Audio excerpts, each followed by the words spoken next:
Bihar police previous year question paper को हम लोग देखेंगे। Hello friends, welcome to the success Kendra. Friends देखिए, बिहार पुलिस न्यू वैकेंसी 2025 के लिए हम लोग Bihar police previous year question को हम लोग आज कवर करेंगे। और देखिए, मैं लगातार आपको Bihar police previous year question paper में करा रहा हूँ। किसी भी एग्ज़ाम का तैयारी करने का सबसे बेस्ट तरीका होता है कि पहले आप पूरा प्रीवियस ईयर बना लीजिए। इसी दृष्टिकोण से मैं आपको लगातार बिहार पुलिस का प्रीवियस ईयर क्वेश्चन पेपर मैं आपको करा रहा हूँ। पूरा बिहार पुलिस प्रीवियस ईयर का क्वेश्चन पेपर मैं आपको कवर करवा दूंगा। और 15 से 17 सेशन मैंने आपको कराए हुए हैं Bihar police previous year question paper. तो अगर आपने नहीं देखा है तो ज़रूर देख लीजिएगा, लिंक आपको डिस्क्रिप्शन बॉक्स में मिल जाएगा।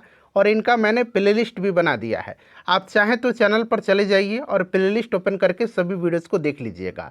बिहार पुलिस 2025 की अगर आप बेहतरीन तरीके से तैयारी करना चाहते हैं तो चैनल को सब्सक्राइब कर लीजिए और जो बगल में बेल आइकन है, घंटी का निशान है, उसको ज़रूर दबा लीजिए ताकि आपको रेगुलर अपडेट्स मिलते रहें। तो चलिए सेशन स्टार्ट करते हैं। फ्रेंड्स, एक बार सभी लोग प्लीज़ पहले सेशन को लाइक कर दीजिए और जब इसको कंप्लीट देख लीजिएगा, यानी कि पूरा देख लीजिएगा, तो कम से कम इसको एक ग्रुप में ज़रूर शेयर कर दीजिएगा और प्रयास करिए आप इसमें 75 नंबर लाने का। ठीक है ना। चलिए स्टार्ट करते हैं आज का सेशन। अब तो फ्रेंड्स, जैसे मैंने आपको बताया है कि आज इस सेशन में हम लोग Bihar police previous year question paper को देखेंगे। बहुत ही अच्छा लेवल का ये क्वेश्चन पेपर है। आप इस क्वेश्चन पेपर को आसान नहीं कह सकते हैं, यह मॉडरेट लेवल का है, बहुत हार्ड नहीं है, बट मॉडरेट लेवल का ये क्वेश्चन पेपर है और बहुत ही अच्छे अच्छे इसमें प्रश्न भी हैं। तो पूरा पेपर को ध्यानपूर्वक लगाइए, ठीक है ना। और आप लोग प्रयास करिए इसमें 75 प्लस लाने का। चलिए शुरू करते हैं। एक बार पहले सेशन को लाइक कर दीजिए। फ्रेंड्स देखिए, पहला प्रश्न क्या पूछा गया है कि बिहार में 1857 की क्रांति कहाँ से शुरू हुआ था। आसान प्रश्न है, बट आप यहाँ पर थोड़ा सा कंफ्यूज हो जाइएगा, ठीक है ना। ध्यानपूर्वक ऑप्शन को पढ़िए और आंसर अगर आप जानते हैं तो कमेंट करते चलिए, इससे आपका रिवीजन होते चलेगा। और जो भी मैं आपको एक्सप्लेन करके एक्स्ट्रा फैक्ट्स बताऊंगा उससे भी आप ध्यानपूर्वक जरूर सुनिएगा। इस तरह से क्या होगा कि एक प्रश्न के साथ साथ आपके 2 से 3 प्रश्न जो हैं कवर होते चलेंगे। अब यहाँ पर देखिएगा, बिहार में 1857 की क्रांति कहाँ से शुरू हुआ था। ये उस समय की तत्कालीन बिहार की बात हो रही है। तो उस समय जो है 1857 की क्रांति की शुरुआत जो है ये देवघर जिला के रोहिणी गांव से हुआ था।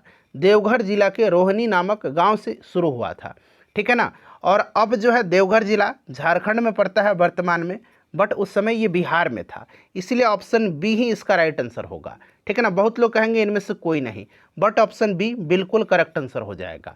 और ये प्रश्न तो आपको पता ही है कि 1857 की क्रांति का नेतृत्व बिहार में किन्होंने किया था, तो वीर कुंवर सिंह ने किया था।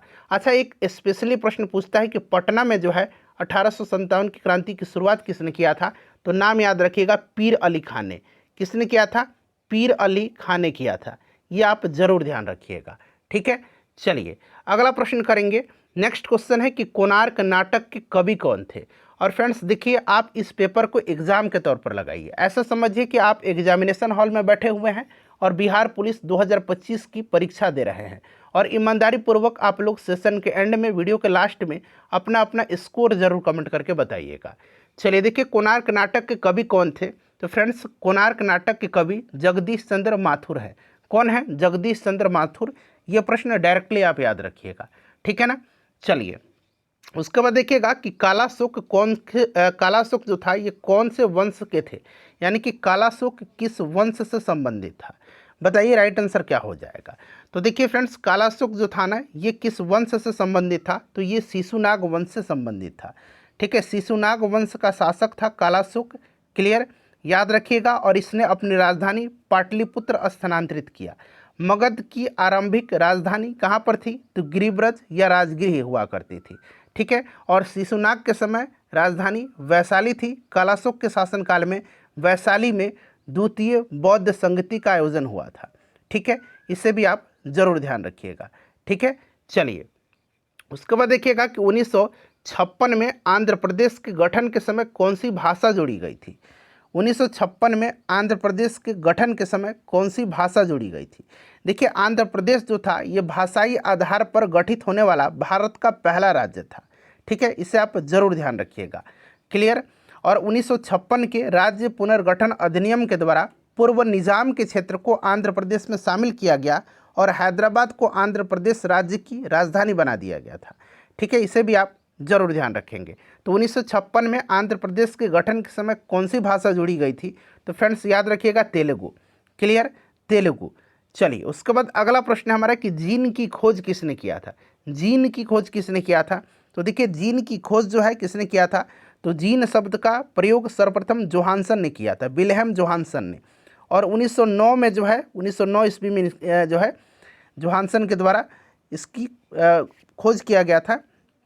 चलिए तो यहाँ पर देख सकते हैं जोहानसन राइट आंसर हो जाएगा। चलिए देखिएगा पावापुरी बिहार के किस जिला में है? पावापुरी बिहार के किस जिला में पड़ता है बताइए? पावापुरी जो है ये जैन धर्म का एक महत्वपूर्ण तीर्थ स्थल है। ठीक है, ध्यान रखिएगा। और पावापुरी में वर्धमान महावीर ने अपने अंतिम उपदेश दिया और यहीं पर उनकी निर्वाण यानी कि मृत्यु हुई थी, और ये नालंदा में पड़ता है पावापुरी। ठीक है फ्रेंड्स, चलिए अगला प्रश्न है कि स्वतंत्र भारत के प्रथम गृह मंत्री कौन थे? स्वतंत्र भारत के प्रथम गृह मंत्री और स्वतंत्र भारत के पहले उप प्रधानमंत्री अगर पूछा जाएगा तो ये भारत के लौह पुरुष सरदार वल्लभ भाई पटेल थे, सरदार वल्लभ भाई पटेल। ठीक है, चलिए उसके बाद नेक्स्ट क्वेश्चन है कि रतौंधी जो है ये किस विटामिन की कमी से होता है? किस विटामिन की कमी से होता है बताइए? रतौंधी जो होता है ये विटामिन ए की कमी से होता है, और विटामिन ए का रासायनिक नाम रेटिनॉल होता है। ठीक है ना। विटामिन बी की कमी से बेरीबेरी होता है। विटामिन सी की कमी से क्या होता है? स्कर्बी होता है, स्कर्बी होता है विटामिन सी की कमी से। और विटामिन डी की कमी से रिकेट्स होता है। ठीक है, चलिए देखिए न्यूट्रॉन की खोज किसने किया था? न्यूट्रॉन की खोज किसने किया था? तो न्यूट्रॉन की खोज जो है किसने किया था? जेम्स चैडविक ने किया था। ठीक है, किसने किया था? जेम्स चैडविक ने किया था। अच्छा, यहाँ आइंस्टीन से संबंधित प्रश्न बनता है कि आइंस्टीन को नोबेल पुरस्कार कब दिया गया था? तो ध्यान से सुनिएगा। देखिए आइंस्टीन को सैद्धांतिक भौतिकी में उनकी सेवाओं के लिए और ख़ास करके प्रकाश विद्युत प्रभाव के लिए जो है इनको नोबेल पुरस्कार 1921 में दिया गया था। ऐलान किया गया था 1921 में, बट पुरस्कार का वितरण किया गया था 1922 में। ठीक है ना। चलिए अगला प्रश्न हमारा कि एक वाष्प इंजन ऊष्मीय ऊर्जा को किस में परिवर्तित करता है? वाष्प इंजन ऊष्मीय ऊर्जा को किस में परिवर्तित करता है? तो एक वाष्प इंजन जो है ये ऊष्मीय ऊर्जा को यांत्रिक ऊर्जा में परिवर्तन करता है। ठीक है ना, यांत्रिक ऊर्जा में। और वाष्प इंजन की खोज जेम्स वाट ने किया था। तो याद रखिएगा ऊष्मीय ऊर्जा को यांत्रिक ऊर्जा में। ठीक है, चलिए अगला प्रश्न करिएगा कि गुब्बारे में किस गैस का प्रयोग किया जाता है? ईमानदारी पूर्वक आप लोग अपना स्कोर जरूर बताइएगा और पूरा सेट लगाइए। जब भी आप लगाइए पूरा लगाइए, अन्यथा मत लगाइए। ठीक है ना। तो देखिए इसमें हीलियम का प्रयोग किया जाता है, याद रखिएगा हीलियम का प्रयोग किया जाता है। चलिए उसके बाद नेक्स्ट क्वेश्चन है कि व्याकुल का संधि विच्छेद क्या होगा? व्याकुल का तो इस तरह के जो हिंदी के व्याकरण के प्रश्न हैं वो डायरेक्टली पूछे जाते हैं। तो व्याकुल का संधि विच्छेद बी जोड़ आकुल होगा, बी जोड़ आकुल होगा, यानी कि ऑप्शन नंबर यहाँ पर ए करेक्ट आंसर हो जाएगा। ठीक है, चलिए उसके बाद देखिएगा कि ग्लोबल वार्मिंग जो है ये किस गैस से होता है?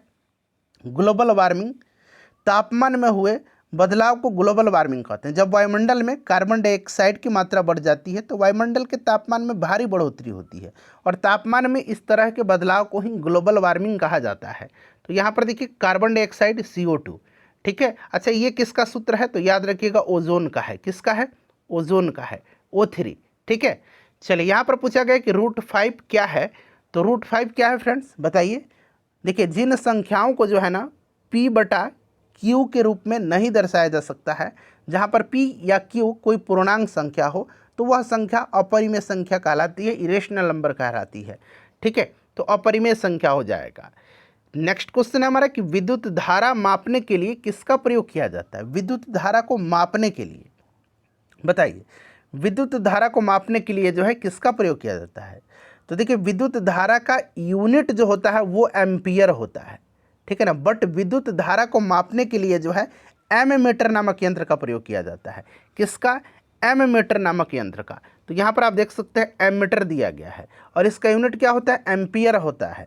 क्लियर, एम्पियर होता है। क्लियर, याद रखिएगा। और जो आपका एममीटर है इसको जो परिपथ है, सर्किट है, उसमें सदैव श्रेणी क्रम में जोड़ा जाता है। ये भी प्रश्न बन सकता है। ठीक है, चलिए उसके बाद देखिए विद्युत बल्ब का फिलामेंट किसका बना होता है?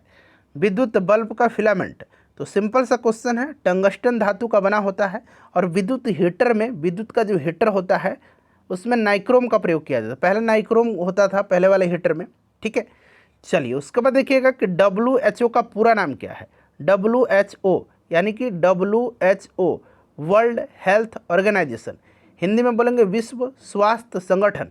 विश्व स्वास्थ्य संगठन स्थापना कब हुई थी? तो 7 अप्रैल 1948 को, 7 अप्रैल 1948 को। इसीलिए 7 अप्रैल के दिन प्रत्येक वर्ष विश्व स्वास्थ्य दिवस मनाया जाता है। इसका हेडक्वार्टर जो है स्विट्जरलैंड के जेनेवा में है। कहाँ पर है? स्विट्जरलैंड के जेनेवा में है। और वर्तमान में इसके जो अध्यक्ष हैं, इसके जो हेड हैं वो कौन हैं? इसके महानिदेशक टेड्रोस अधनोम है। Tedros Adhanom. टेड्रोस अधनोम किस देश के हैं? तो इथोपिया के हैं। क्लियर। चलिए उसके बाद देखिए, वृत्त की सबसे बड़ी जीवा क्या होती है? वृत्त की सबसे बड़ी जीवा क्या होती है? कोई भी वृत्त है उसकी सबसे बड़ी जीवा क्या होती है? तो फ्रेंड्स आपको पता है कि सबसे बड़ी जीवा उसका व्यास होता है। तो ये व्यास राइट आंसर हो जाएगा, ठीक है। चलिए उसके बाद देखिएगा कि भारत में वित्तीय वर्ष कब शुरू हुआ, कब शुरू होता है वित्तीय वर्ष? Financial year.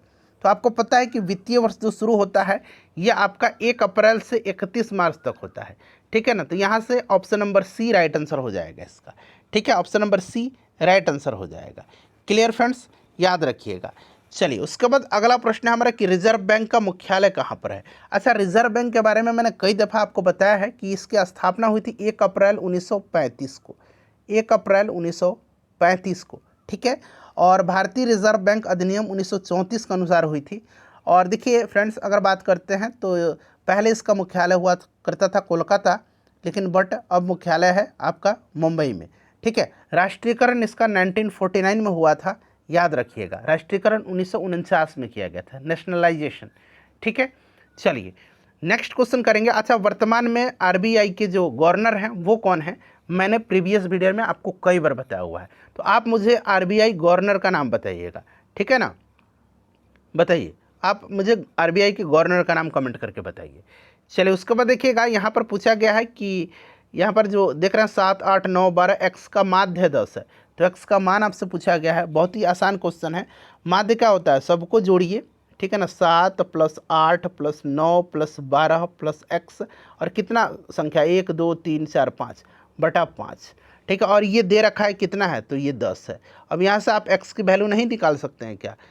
ठीक है, यहाँ पर x मैंने लिख दिया एक बार, तो एक ही बार होगा x, ठीक है। 1 2 3 4, 1 2 3 4 5, तो यहाँ पर देखिए 7 8 9 होगा, ठीक है। 7 8 9 12 + x, ठीक है, 12 + x।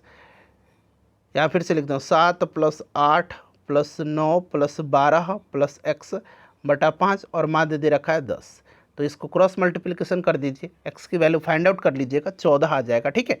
चलिए देखिएगा कि COOH में कार्यात्मक ग्रुप यानी कि फंक्शनल ग्रुप क्या है, बताइएगा। देखिए ये आपका जो फंक्शनल ग्रुप है इसमें आपका कार्बोक्सिलिक अम्ल है, ठीक है ना। तो यहाँ पर देखिएगा आपका कार्बोक्सिलिक एसिड, कार्बोक्सिलिक एसिड यहाँ पर आपका राइट आंसर हो जाएगा। क्या होगा? तो ध्यान रखिएगा, कार्बोक्सिलिक एसिड, ठीक है। अच्छा, कार्बोक्सिलिक एसिड के कुछ उदाहरण भी आपको याद रखना है, जैसे कि एसेटिक एसिड है, सिट्रिक एसिड है, ठीक है ना। ये सब कार्बोक्सिलिक एसिड है। चलिए उसके बाद नेक्स्ट क्वेश्चन हमारे कि वोट देने के जो मतदाता के, यहाँ फिर से पढ़िए प्रश्न को। देखिए, वोट देने वाले मतदाताओं के लिए किस स्याही का प्रयोग किया जाता है? वोट देते हैं तो आपके उंगली पर निशान लगाया जाता है ना, नाखून पर। तो ये स्याही किसका होता है? तो फ्रेंड्स ये स्याही जो होता है ना, ये इस्तेमाल किया जाता है सिल्वर नाइट्रेट का। किसका? सिल्वर नाइट्रेट केमिकल युक्त स्याही का। सिल्वर नाइट्रेट का फॉर्मूला अगर आपसे पूछा जाए तो AgNO3 इसका फॉर्मूला होता है, सिल्वर नाइट्रेट का, ठीक है। चलिए उसके बाद अगला प्रश्न करेंगे कि शक्ति का SI मात्रक क्या है? शक्ति यानी कि हिंदी में इसको हम लोग शक्ति बोलेंगे, अंग्रेजी में इसको हम लोग पावर बोलते हैं। तो शक्ति का SI यूनिट क्या होता है? तो शक्ति का वाट होता है। क्या होता है फ्रेंड्स? वाट होता है।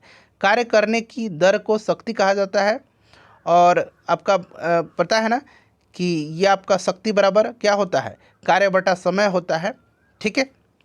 चलिए नेक्स्ट क्वेश्चन कर लेंगे हम लोग। अगला प्रश्न हमारा, और एक अश्व शक्ति जो होता है हॉर्स पावर बराबर ये 746 वाट होता है, 1 हॉर्स पावर बराबर, ठीक है। चलिए देखिएगा, फिर से यहाँ पर माध्य 10 दे रखा है, तो निकालना है आपको, उसी तरह सॉल्व करना है जैसे मैंने आपको अभी बताया था, ठीक है। चलिए नेक्स्ट क्वेश्चन हमारा सेम क्वेश्चन शायद रिपीट हो गया है क्या, देखते हैं। शायद उसी तरह का क्वेश्चन है, इसका भी आंसर यहाँ पर 14 ही आया है। एक बार आप सॉल्व करिएगा कितना आता है। इसमें तरल तत्व कौन सा है, तत्व पूछा गया है, बताना आपको तरल तत्व कौन सा है। तो फ्रेंड्स पारा जो है ना ये तरल है, ठीक है ना, पारा मरकरी Hg इसका सिंबल होता है ना। चलिए देखिएगा, एक व्यक्ति 10,000 रुपये 5% साधारण ब्याज की दर पर किसी व्यक्ति को देता है तो उस व्यक्ति को 3 साल के बाद कितना धन चुकाना पड़ेगा। बहुत ही आसान क्वेश्चन है, ठीक है। P/R/T बटा 100, इस पर आप ब्याज निकाल लीजिएगा, साधारण ब्याज, ठीक है ना। तो ये आप जब निकाल लेंगे तो ये 1500 रुपया आएगा, क्योंकि यहाँ पर 10,000 रखिए, ठीक है ना, एक और जीरो बढ़ा दीजिए, 5 × 3/100। तो यहाँ से 2 जीरो कैंसिल हो गया, तो ये 5 × 3 = 15 पर 2 जीरो यानी कि 1500 ब्याज आ गया। अब देखिए यहाँ पर आपका 10,000 दिया गया, तो 10,000 प्लस 1500 जोड़ लीजिएगा तो 11,500 रुपया। देखिए मैथ आप खुद से सॉल्व करिए, ठीक है ना। चलिए देखिएगा कि मानव के हृदय में कितने वैषम पाए जाते हैं, कितने कोष्ठ पाए जाते हैं, ठीक है, ये आपसे पूछा गया है। बताइए राइट आंसर क्या होगा इसका। बताइए मानव हृदय में कितने वैषम यानी कि कितने कक्ष, अंग्रेजी में कितने चैम्बर होते हैं। तो फ्रेंड्स आपको पता है 4 चैम्बर होते हैं, 4 वैषम हो जाएगा राइट आंसर, ठीक है। चलिए उसके बाद नेक्स्ट क्वेश्चन करेंगे कि सलीवा जो है ये किसके पाचन में सहायक होता है। सलीवा यानी कि लार की बात हो रहा है, तो मुंह जो हमारा मुंह है उसमें सलीवा जो है, सलीवा जो है ये आपके जो सलीवा निकलता है उसमें एक एंजाइम टाइलिन होता है जो भोजन में उपस्थित स्टार्च को माल्टोज शर्करा में अपघटित कर देता है। फिर माल्टोज नामक एंजाइम माल्टोज शर्करा को ग्लूकोज में परिवर्तित कर देता है। तो यहाँ पर देखेंगे तो ऑप्शन ए राइट आंसर हो जाएगा, ठीक है। बसो मेरे नैनन में नंदलाल काव्य पंक्ति किसके द्वारा रचित है। बसो मेरे नैनन में, इस तरह के प्रश्न पूछा जाता है हिंदी वाले सेक्शन में, ठीक है ना। तो ये जो आपकी पंक्ति है मीराबाई द्वारा रचित है, क्लियर, मीराबाई के द्वारा, याद रखिएगा किसके द्वारा, मीराबाई के द्वारा। तो यहाँ पर मीराबाई राइट आंसर हो जाएगा। देखिए पूछा गया कि धनानंद किस काव्य धारा के कवि हैं, तो ये किस काव्य धारा के कवि हैं। तो फ्रेंड्स ये आपका रीति मुक्त काव्य धारा, ठीक है ना, रीति मुक्त काव्य धारा की, ध्यान रखिएगा, रीति मुक्त काव्य धारा की। तो ऑप्शन यहाँ पर बी राइट आंसर हो जाएगा, ठीक है, याद रखिएगा, क्लियर। चलिए नेक्स्ट क्वेश्चन कर लेंगे। अगला प्रश्न है हमारा कि मैथ का क्वेश्चन आ गया, इसका आंसर मैं बता देता हूँ, 6 घंटा हो जाएगा, आसान क्वेश्चन है। देखिए इसमें कुछ प्रश्न बहुत आसान है बट कुछ ऐसा प्रश्न है जो आपके लिए इम्पोर्टेंट है, ठीक है। ग्लूकोज का सूत्र पूछा गया है, C6H12O6 होता है, बहुत लोगों को पता होगा बट बहुत लोग जो है इसमें कंफ्यूज हो जाएंगे, क्लियर। ग्लूकोज का सूत्र, स्वाद मीठा होता है, ठीक है, यह सबसे सरल कार्बोहाइड्रेट होता है और जल में घुलनशील होता है, सजीवों की कोशिकाओं के लिए ऊर्जा का सर्वप्रमुख स्रोत होता है, ये आपका ग्लूकोज। चलिए काल तुझसे होड़ है मेरी कविता के लेखक कौन है, बड़ा इंपॉर्टेंट ये क्वेश्चन है। तो शमशेर बहादुर सिंह है, ठीक है, याद रखिएगा, काल तुझसे होड़ है मेरी शमशेर बहादुर सिंह की कविता है। बच्चा को जन्म लेने के बाद कौन सा टीका दिया जाता है। तो देखिए बच्चे को जन्म लेने के बाद एक तो आपका BCG का टीका दिया जाता है, उसके बाद आपका एक हेपेटाइटिस बी का टीका दिया जाता है और एक आपका OPV का ओरल पोलियो वैक्सीन दिया जाता है। तो यहाँ पर आप देख सकते हैं BCG भी याद रखिए, हेपेटाइटिस भी याद रखिएगा, OPV यानी कि पोलियो का ओरल पोलियो वैक्सीन, बट यहाँ पर सिर्फ पोलियो लिखा हुआ है, बट कोई नहीं, पोलियो का टीका तो दिया जाता है भले वो ओरल फॉर्म में ही क्यों ना हो। तो इसमें से ये भी होना चाहिए, ये भी होना चाहिए, ठीक है ना। चलिए डेयरी फार्म में किसका उत्पादन होता है, अब आप ही बता दीजिए भाई, डेयरी में किसका उत्पादन होगा, किसका, तेल का, पानी का या दूध का। दूध का उत्पादन होता है डेयरी में, ठीक है। चलिए दूध का उत्पादन होता है, दूध से बने जितने भी पदार्थ हैं उनका उत्पादन होता है, ठीक है। अच्छा बात दूध की आई है तो श्वेत क्रांति याद है ना आपको, श्वेत क्रांति दुग्ध उत्पादन से संबंधित है। श्वेत क्रांति के जनक कौन है, वर्गीज कुरियन है, कौन है, वर्गीज कुरियन है, याद रखिएगा। चलिए उसके बाद देखिएगा इसका आंसर मैं आपको डायरेक्टली बता देता हूँ, इसका आंसर जो होगा वो 180 आ जाएगा। चलिए देखिएगा कि जिस वस्तु का केवल एक विक्रेता होता है ऐसे बाजार की स्थिति क्या होती है, यानी कि बाजार पर उसका कंट्रोल है, ठीक है ना, क्लियर। तो इसको हम लोग बोलते हैं क्या, बताइए राइट आंसर क्या हो जाएगा फटाफट। इसका करेक्ट आंसर हो जाएगा एकाधिकार, एकाधिकार, मोनोपोली, ठीक है ना, चलिए उसके बाद देखिएगा विद्युत चुंबक बनाया जाता है, विद्युत चुंबक बनाया जाता है, बताइए। तो विद्युत चुंबक नरम लोहे से बनाया जाता है, किससे? नरम लोहे से, नरम लोहे से विद्युत चुंबक बनाया जाता है। क्लियर। चलिए उसके बाद देख लीजिएगा कि निम्नलिखित में से कौन सा एक लुप्तप्राय औषधि पादप है, लुप्तप्राय औषधि पादप। तो इसमें से आप देखेंगे इसबगोल जो है ना, इसबगोल यह आपका एक झाड़ीनुमा पौधा होता है जिसके बीज का छिलका कब्ज, अतिसार इन सब के रोग में जो है कारगर होता है। ये आपका इसबगोल, ऑप्शन बी यहाँ पर करेक्ट आंसर हो जाएगा। क्लियर है। चलिए कहीं भी दिक्कत है आप क्वेश्चन नंबर लिख करके कमेंट करिएगा। ये प्रश्न देखिए इंपॉर्टेंट है। ऊष्मागतिकी का प्रथम नियम जो है जिस संरक्षण नियम के ऊपर आधारित है वह कौन सा है, बताइए। ऊष्मागतिकी का प्रथम नियम जो है ये ऊर्जा संरक्षण नियम पर आधारित है, law of conservation of energy, ठीक है ना, इसको आप ध्यान रखिएगा डायरेक्टली। क्लियर। चलिए ऊष्मागतिकी का प्रथम नियम वास्तविक रूप से ऊर्जा संरक्षण का ही नियम है, ऑप्शन ए यहाँ पर राइट आंसर हो जाएगा। चलिए उसके बाद देखिएगा कि मैथ का क्वेश्चन आ गया, इसका आंसर मैं आपको डायरेक्टली बता दे रहा हूँ। इसका आंसर जो हो जाएगा वो क्या हो जाएगा, बताइए। तो करेक्ट आंसर जो होगा फ्रेंड्स ऑप्शन नंबर यहाँ पर आपका सी हो जाएगा। क्या हो जाएगा, ऑप्शन नंबर सी हो जाएगा, ठीक है। चलिए ये भी मैथ का क्वेश्चन है, इसका आंसर मैं आपको बता देता हूँ। P + Q सम संख्या है, ठीक है, ऑप्शन बी यहाँ पर राइट आंसर हो जाएगा। P + Q ये सम संख्या होगा, ठीक है। चलिए देखिएगा पेन तथा स्याही की मांग को क्या कहा जाता है, पेन और स्याही, ठीक है। अब देखिए यहाँ पर समझने वाली बात है, पेन और स्याही यानी कि सिर्फ अगर पेन आप मार्केट में बेचेंगे उसमें स्याही नहीं रहेगा तो क्या कोई अस्तित्व है पेन का, नहीं है। क्या आप अगर स्याही सिर्फ बेचेंगे और पेन ही ना बेचेंगे तो क्या स्याही का कोई अस्तित्व रहेगा, नहीं रहेगा। इसीलिए ये दोनों जो है संयुक्त मांग है, एक साथ इनकी मांग है, ठीक है ना, इसीलिए यहाँ पर हो जाएगा संयुक्त मांग, ठीक है। और भी चीज़ है जैसे कि कार और पेट्रोल, ये क्या है, संयुक्त मांग है ये, ठीक है। चाय और चीनी, ठीक है। चलिए उसके बाद देखिएगा कि शंकराचार्य के द्वारा 4 मठों का निर्माण किस धर्म की प्रतिष्ठा के लिए किया गया था, शंकराचार्य के द्वारा 4 मठ का। देखिए शंकराचार्य भारत की एक महान दार्शनिक एवं धर्म प्रवर्तक थे और उन्होंने अद्वैत वेदांत की ठोस आधार प्रदान किया था। उन्होंने सनातन धर्म की विविध विचारधाराओं का एकीकरण किया था। क्लियर ना। और शंकराचार्य के द्वारा भारत में 4 मठ का निर्माण किया गया था। तो यहाँ पर देखिए सनातन धर्म हो जाएगा। वर्षा की बूंदें गोलाकार किस कारण से होती है, तो सिंपल सा क्वेश्चन है, किसके कारण, पृष्ठ तनाव के कारण, सरफेस टेंशन के कारण होती है, ठीक है। देखिएगा कि सिराजुद्दौला और ब्रिटिश के बीच प्लासी का युद्ध कब हुआ था। अच्छा प्लासी का युद्ध याद रखिएगा किसके बीच हुआ था, तो बंगाल के नवाब सिराजुद्दौला और अंग्रेज़ों के बीच हुआ था, ठीक है। इसमें अंग्रेजी सेना का नेतृत्व रॉबर्ट क्लाइव कर रहा था। इसमें अंग्रेज़ों की जीत हुई थी, नवाब की हार हो गई थी।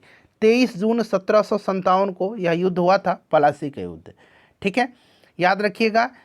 चलिए और ये पश्चिम बंगाल में पड़ता है, मुर्शिदाबाद के नादिया जिले में गंगा नदी के किनारे प्लासी नामक स्थान पर यह युद्ध हुआ था। क्लियर।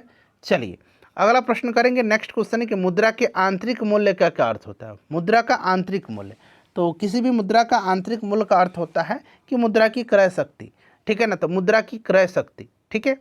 चलिए उसके बाद देखिए निम्न में से कौन सा तत्व है, इसमें से आपको तत्व बताना है, कौन सा तत्व है। तो देखिएगा इसमें से जो तत्व हो जाएगा वो आपका हीरा हो जाएगा। हीरा एक तत्व है, एलिमेंट है। क्लियर। चलिए और रसायन विज्ञान में तत्व वह शुद्धतम पदार्थ होता है जिसमें केवल एक ही प्रकार के परमाणु पाए जाते हैं, और हीरा आपको पता है कि कार्बन का अपरूप होता है, ठीक है। चलिए उसके बाद देखिएगा कि रासायनिक ऊर्जा को विद्युत ऊर्जा में परिवर्तित करने वाली युक्ति क्या है, रासायनिक को विद्युत में। तो निश्चित रूप से ये क्या होगा, निश्चित रूप से ये बैटरी है, ठीक है ना, निश्चित रूप से ये आपका क्या होगा, बैटरी होगा, यानी कि विद्युत कोष है, विद्युत सेल है, ठीक है ना, बैटरी है। चलिए उसके बाद नेक्स्ट क्वेश्चन है कि स्थिर ताप पर गैस के निश्चित द्रव्यमान का आयतन कम करने पर दाब क्या होगा, बताइए। अब देखिए स्थिर ताप पर किसी गैस के निश्चित द्रव्यमान का आयतन कम करने पर उसका दाब क्या होगा, उसका दाब बढ़ेगा, उसका दाब बढ़ेगा। और यह बॉयल के नियम के अनुसार होता है, किसके नियम के अनुसार, यह बॉयल के नियम के अनुसार होता है, याद रखिएगा, ठीक है ना, बॉयल के नियम के अनुसार होता है, जो बताता है कि स्थिर ताप पर गैस के आयतन दाब के व्युत्क्रमानुपाती होती है, इन्वर्सली प्रोपोर्शनल होती है, ठीक है। मतलब क्या होगा, आयतन कम होने पर दाब बढ़ेगा, आयतन कम करने पर दाब क्या होगा, बढ़ जाएगा। चलिए, इनमें से कौन सार्क का सदस्य देश है? सार्क का ये वाला, जिसको कि हिंदी में हम लोग दक्षेस बोलते हैं, ठीक है, अंग्रेजी में सार्क बोलते हैं, south Asian association for regional cooperation. इसका हेडक्वार्टर काठमांडू में है, नेपाल की राजधानी काठमांडू में है। स्थापना इसकी 1985 में बांग्लादेश के ढाका में हुई थी। ये सब याद रखिएगा। तो यहाँ पर राइट आंसर सार्क का सदस्य देश कौन सा, इसमें से सार्क का सदस्य देश है तो मालदीव इसमें से सार्क का सदस्य देश है, ठीक है ना। 8 सदस्य देश हैं, भारत, पाकिस्तान, बांग्लादेश, नेपाल, भूटान, श्रीलंका, मालदीव और अफगानिस्तान, ठीक है। देखिए, विद्युत धारा का मात्रक क्या होता है? अब यहाँ पर यूनिट पूछा गया है, तो यूनिट इसका एम्पियर होता है। विद्युत धारा को मापा जाता है किससे? तो एमीटर से, ठीक है। चलिए, उसके बाद देखिएगा कि क्षोभ मंडल की ऊंचाई कितनी है। अब देखिए फ्रेंड्स, क्षोभ मंडल की अगर हम औसत ऊंचाई की बात करते हैं तो इनमें से देखिए कोई भी ऑप्शन में नहीं दिया गया है। औसत ऊंचाई 13 किलोमीटर होती है, ठीक है।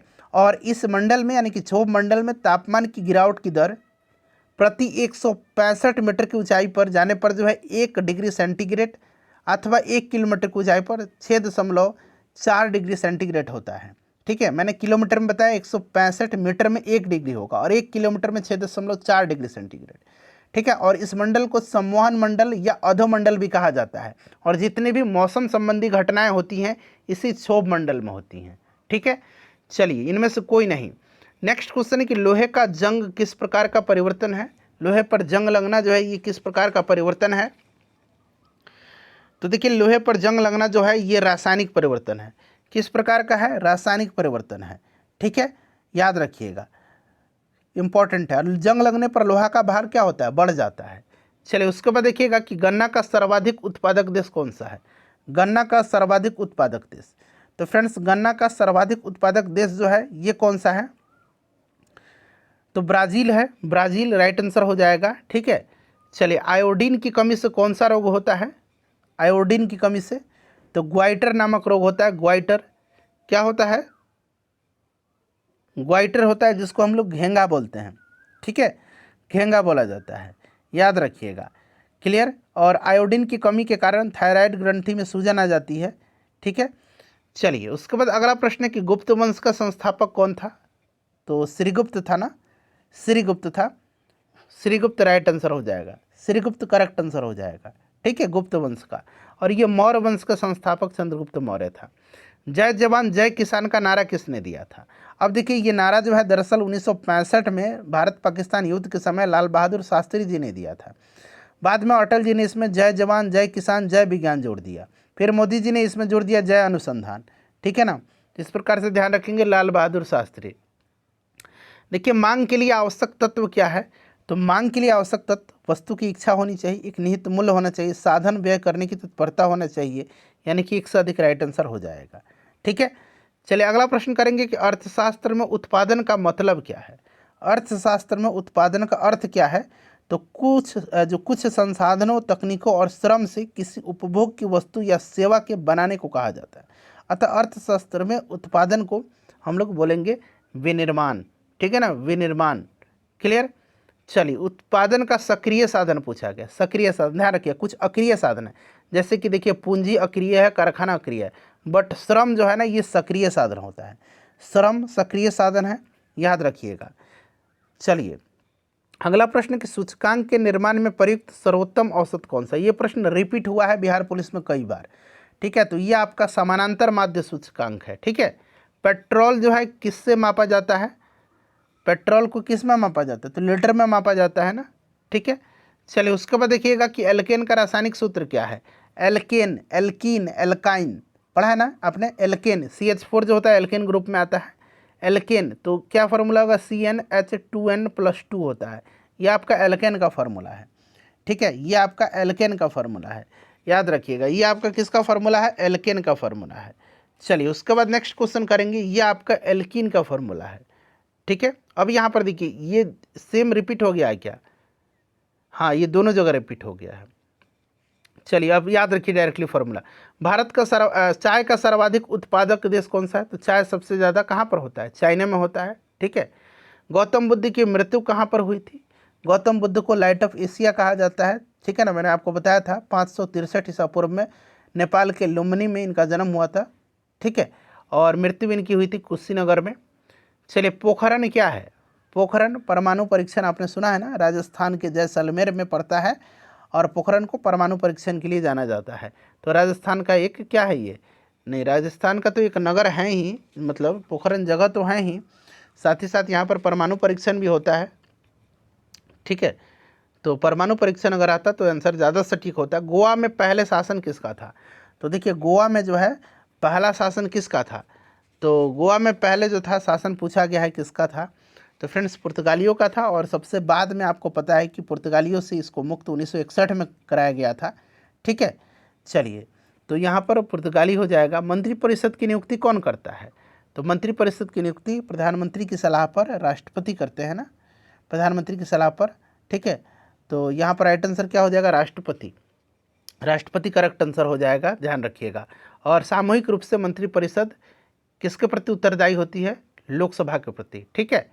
चलिए, he is good in both studies end game, यहाँ पर आपका ट्रांसलेशन है, बताइए। He is good in both studies end game, यानी कि वह पढ़ाई में भी और खेल में भी क्या है? अच्छा है, यही ट्रांसलेशन कर रहा है ना। तो यहाँ पर आंसर पूरा देख लीजिए आप ऑप्शन, ठीक है। वह पढ़ाई और खेल दोनों में अच्छा है, ठीक है। चलिए, उसके बाद देखिएगा, किसी कार्य को करने का संकल्प करना, मुहावरे का अर्थ क्या होता है? किसी कार्य को करने का संकल्प करना, तो यानी कि दृढ़ निश्चय करना। क्या होगा? दृढ़ निश्चय करना, ठीक है। चलिए, दृढ़ निश्चय करना। उसके बाद देखिए, जो बहुत कुछ जानता हो, बड़ा इंपॉर्टेंट है, कई बार पूछा गया है। जो बहुत कुछ जानता हो उसको बहुज्ञ बोलते हैं, ठीक है ना, इसको ध्यान रखिएगा। चलिए, उसके बाद नेक्स्ट क्वेश्चन है कि जिसको प्राप्त करना कठिन हो उसको क्या बोलेंगे? तो उसको दुर्लभ कहा जाता है, जिसको प्राप्त करना कठिन हो। किसी भी देश में देखिए, मुद्रास्फीति की स्थिति में निम्नलिखित में से कौन सा कथन सही नहीं है? मुद्रास्फीति के संबंध में पूछा गया है। तो मुद्रास्फीति की स्थिति वह अवस्था होती है जब मुद्रा की उपलब्धता मात्रा की तुलना में मुद्रा तथा साख की मात्रा में अधिक वृद्धि होती है, ठीक है ना।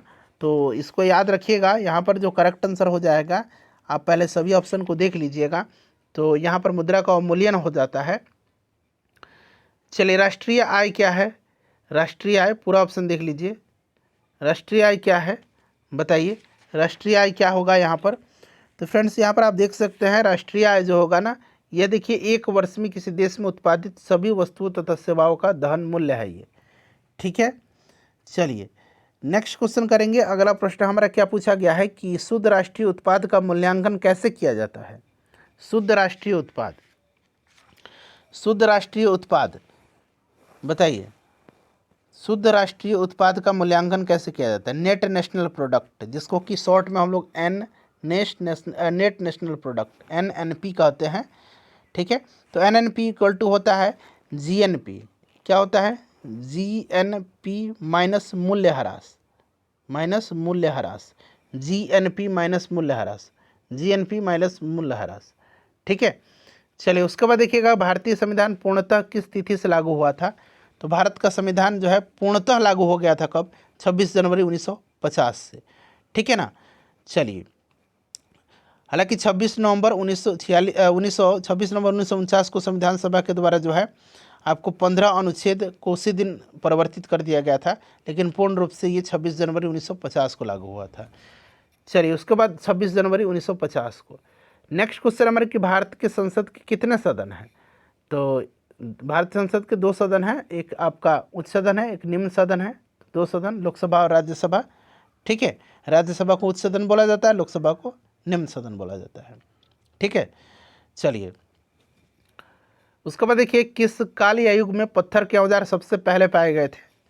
तो पत्थर के पैलियोलिथिक एज में पाए गए थे, ठीक है, पुरापाषाण काल में। याद रखिएगा, पुरापाषाण काल में, पुरापाषाण काल राइट आंसर हो जाएगा, ठीक है। पुरापाषाण काल में पाए गए थे। चलिए, अगला प्रश्न पढ़ लीजिएगा। नेक्स्ट क्वेश्चन क्या पूछा गया है हमारा?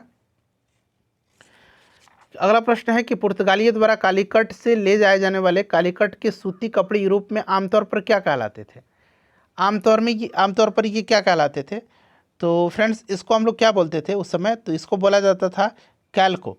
क्या बोला जाता था? कैलिको बोला जाता था। यहाँ पर ये वाला देखिए, कैलिको, कैलिको राइट आंसर होगा, ठीक है। कैलिको कहा जाता था। चलिए, नेक्स्ट क्वेश्चन है कि 8 ग्रहों में बुध सूर्य से कौन सा स्थान पर है। तो सूर्य से जब हम क्रम देखेंगे ना तो ये बड़ा इंपॉर्टेंट है, याद रखिएगा। सूर्य के बाद सबसे पहले बुध हो जाएगा, बुध के बाद शुक्र, शुक्र के बाद पृथ्वी, ठीक है, बुध शुक्र पृथ्वी मंगल, ये सब क्रम याद रखिएगा। तो बुध सूर्य का सबसे निकटतम ग्रह है, ठीक है, और इस तरह से पहला स्थान है इसका। तो तीसरा स्थान पर पृथ्वी है, बुध शुक्र पृथ्वी, ठीक है, तो पहला हो जाएगा यहाँ पर। चलिए उसके बाद देखिए कर्क रेखा और मकर रेखा के बीच के क्षेत्र को क्या बोला जाता है। तो फ्रेंड्स इसको बोला जाता है टॉरिड जोन, यानी कि हिंदी में इसको उष्ण कटिबंध बोला जाता है। और वास्तव में यह दुनिया का वह कटिबंध है जो भूमध्य रेखा से 23 डिग्री 26 मिनट 16 सेकंड उत्तर में कर्क रेखा और 23 डिग्री 26, यहाँ मैं लिख देता हूँ, 23 डिग्री 26 मिनट 16 सेकंड दक्षिण में मकर रेखा तक सीमित है, ठीक है ना। तो उष्ण कटिबंध टॉरिड जोन।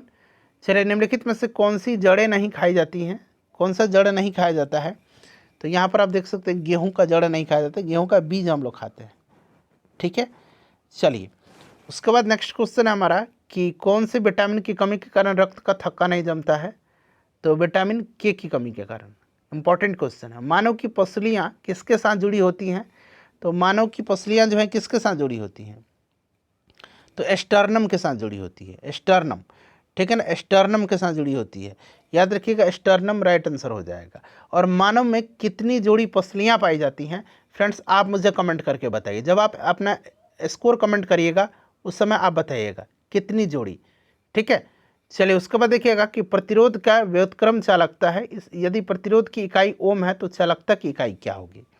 अब देखिए प्रतिरोध का व्युत्क्रम चालकता है, तो प्रतिरोध का इकाई ओम है, ठीक है ना। तो इसका जब ये व्युत्क्रम है चालकता प्रतिरोध का, तो फिर चालकता की इकाई क्या होगी। तो सिंपल सा बात है, चालकता की इकाई क्या होगी, ओम इनवर्स हो जाएगी, ठीक है। तो यहाँ पर ओम इनवर्स हो जाएगा। चलिए न्यूनतम कार्य उस समय होगा जब पिंड को, बताइए, जब पिंड को ऊर्ध्वाधर रूप से उठाया जाता है तो उसके द्वारा किया गया कार्य न्यूनतम होगा, ठीक है। कार्य की माप आरोपित बल तथा बल की दिशा में पिंड के विस्थापन के गुणनफल के बराबर होता है ना। तो यहाँ पर आपको ऊर्ध्वाधर रूप से ऊपर उठाए जाने पर, ठीक है। तो ऑप्शन नंबर यहाँ पर क्या राइट आंसर हो जाएगा, ऑप्शन नंबर यहाँ पर बी करेक्ट हो जाएगा, ठीक है। ध्यान रखिएगा ऑप्शन नंबर यहाँ पर आपका बी करेक्ट हो जाएगा, ठीक है ना। चलिए उसके बाद देखिएगा नेक्स्ट क्वेश्चन हम करेंगे, हाँ एक मिनट रुक जाइए, हाँ ये वाला है। चलिए अगला प्रश्न हमारा कि वेबसाइट का पहला पृष्ठ क्या कहलाता है। तो होम पेज कहलाता है, ठीक है, होम पेज बोलते हैं इसको। देखिए जब सोडियम फ्लोरीन के साथ अभिक्रिया करता है तो जब सोडियम फ्लोरीन के साथ अभिक्रिया करता है तो निर्मित होने वाला यौगिक पिघली हुई अवस्था में विद्युत का एक सुचालक होता है, ठीक है ना। तो यहाँ पर निर्मित होने वाला यौगिक पिघली हुई अवस्था में विद्युत का एक सुचालक होता है, ठीक है। देखिए एक पारद मिश्रण का अनिवार्य घटक क्या है। तो पारद मिश्रण का अनिवार्य घटक, पारद मिश्रण यानी कि एमेलगम की बात हो रहा है तो पारा होता है उसमें एक अनिवार्य घटक, पारा हो जाएगा। चलिए देखिए हरित गृह गैसों का पृथ्वी के वायुमंडल के औसत ताप पर क्या प्रभाव होता है, बताइए। तो हरित गृह गैसें पृथ्वी के वायुमंडल के औसत ताप को क्या करती है, बढ़ाती है। तो यहाँ पर ऑप्शन ए राइट आंसर हो जाएगा। देखिए बीपीएल श्रेणी से संबंधित वरिष्ठ नागरिकों के लिए भौतिक सहायता और असिस्टेंट लिविंग डिवाइस उपलब्ध कराने की एक योजना कौन सी है। बीपीएल श्रेणी से संबंधित जो वरिष्ठ नागरिक हैं उनको भौतिक सहायता तथा असिस्टेंट लिविंग डिवाइस उपलब्ध कराने की जो योजना है उस योजना का नाम पूछा जा रहा है। तो उसका नाम क्या है फ्रेंड्स, उसका नाम है राष्ट्रीय वयोश्री योजना, ठीक है ना। इसको डायरेक्टली ध्यान रख लीजिए आप। चलिए उसके बाद देखिएगा कि बैरोमीटर का आविष्कारक कौन है। तो बैरोमीटर का आविष्कार किसने किया था। बैरोमीटर वायुदाब मापता है, ई टॉरिसेली ने इसका आविष्कार किया था, ई टॉरिसेली ने। देखिए कपास के रेशों का उपयोग करके कपड़े बनाने की आर्थिक गतिविधि किस क्षेत्र के अंतर्गत आती है, प्राथमिक, द्वितीयक, तृतीयक। और आपको पता है कि तृतीयक क्षेत्र को सेवा क्षेत्र कहा जाता है। और कपास के रेशों का उपयोग करके कपड़े बनाने की आर्थिक गतिविधि जो है चूँकि विनिर्माण से संबंधित है तो ये आपका आ जाएगा सेकेंडरी सेक्टर में, द्वितीयक क्षेत्र में, ठीक है। और प्राथमिक क्षेत्र में क्या आता है, कृषि, पशुपालन, मत्स्य पालन, ये सब प्राथमिक क्षेत्र में आते हैं, ठीक है। और तृतीयक क्षेत्र के अंतर्गत बैंकिंग, परिवहन, बीमा ये सब आता है, इसलिए इसको सेवा क्षेत्र कहा जाता है। द्वितीयक क्षेत्र हो जाएगा ये। कौन सी कला ग्रीको बौद्ध कला के नाम से जानी जाती है। काफ़ी इंपॉर्टेंट क्वेश्चन है फ्रेंड्स, इसको आप जरूर याद रखिएगा। ग्रीको बौद्ध कला के नाम से कौन सी कला जानी जाती है। तो फ्रेंड्स ये जाना जाता है आपका गांधार कला को। गांधार कला का विकास जो है, गांधार कला और मथुरा कला की बात करते हैं तो कनिष्क के समय में हुआ था। ठीक है, इसको आप ध्यान रखेंगे आप। ठीक है फ्रेंड्स, चलिए उसके बाद अगला प्रश्न हमारा कि किस अधिनियम ने नस्ल धर्म, थोड़ा सा छोटा कर दूं पूरा दिखाई दे, किस अधिनियम ने नस्ल धर्म तथा राष्ट्रीय मूल के आधार पर भेदभाव को निषेध कर दिया था, बताइए। तो फ्रेंड्स ये नागरिक अधिकार अधिनियम 1964 के द्वारा संयुक्त राज्य अमेरिका में नस्ल धर्म राष्ट्रीय मूल के आधार पर किसी भी भेदभाव को निषेध किया गया था। ठीक है, तो यहाँ पर देखिएगा नागरिक अधिकार अधिनियम। ठीक है, चलिए 1964 देखिए, अ बेंड इन द रिवर एक पुस्तक है, इसके लेखक कौन है, अ बेंड इन द रिवर। तो इस पुस्तक को लिखा है किसने, तो फ्रेंड्स इसको लिखा है वी एस न्यायपाल ने। ठीक है ना, वी एस न्यायपाल ने लिखा है इसको। अच्छा, अफ्रीकी परमाणु हथियार मुक्त संधि क्षेत्र जो है, या अफ्रीकी परमाणु हथियार मुक्त क्षेत्र संधि क्या कहलाती है, तो फ्रेंड्स इसको क्या कहा जाता है, इसको कहा जाता है पेलिंडाबा संधि। ठीक है ना, पेलिंडाबा संधि कहा जाता है। और इस संधि पर 1996 में जो है हस्ताक्षर हुए थे, बट ये संधि 2009 में जो है प्रभाव में आई थी। ठीक है, तो पेलिंडाबा संधि याद रखिएगा इसको। चलिए, भारत का कौन सा पड़ोसी देश बर्मा के नाम से भी जाना जाता है, तो बर्मा कहा जाता था म्यांमार को, म्यांमार का पुराना नाम बर्मा है। ठीक है फ्रेंड्स, अपना स्कोर बता दीजिए, सेशन को प्लीज़ लाइक कर दीजिए और इसको शेयर कर दीजिएगा। यहाँ पर बर्मा म्यांमार करेक्ट आंसर हो जाएगा।